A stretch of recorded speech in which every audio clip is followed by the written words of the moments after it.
Bob Marley might well have been one of the most important musicians of the rock and roll era.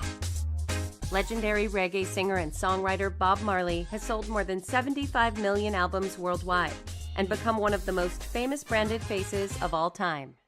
He just crossed all borders, all lines. And every once in a while, every generation, hopefully, has at least one of those who goes international, cross-culture, and just connects. And Bob Marley unimpeachably did that. Born in St. Ann Parish, Jamaica, as Nesta Robert Marley on February 6, 1945, Bob Marley and friends formed the reggae band The Wailers in 1963. Bob Marley was not only a great singer, but early in his career he got himself the greatest band in Jamaica. And this was the band that forged reggae into the beat that conquered the world. In 1973, the Wailers released the album Burnin', which featured I Shot the Sheriff, a song that hit #1 when it was covered by Eric Clapton.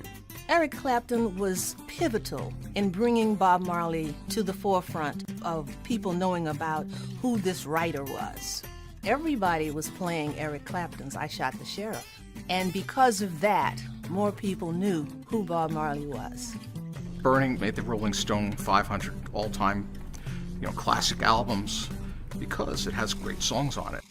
With songs like Jammin', One Love, and War, Marley became the face of the Rastafarian nation and a symbol against physical and mental oppression.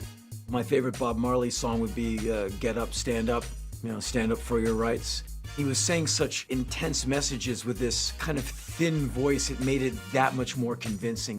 Marley was an internationally renowned performer whose live version of No Woman, No Cry was ranked 37 on Rolling Stone's 500 Greatest Songs of All Time. In 1980, he released the album Uprising, which featured the hits Could You Be Loved and Redemption Song. When Bob Marley was on stage, it was a spiritual experience. I see a lot of performances. Bob Marley was something different. You had the feeling that he was transfigured in the moment he was on stage, and he was bringing that to you. Bob Marley died of cancer on May 11, 1981. He was posthumously inducted into the Rock and Roll Hall of Fame. And in 1999, his album Exodus was named Album of the Century by Time magazine. Bob Marley said one time, "My music will go on forever." And I asked him, "Why you say that?" And he chuckled and he said, "Because that's how it feels to me." So his music is eternal.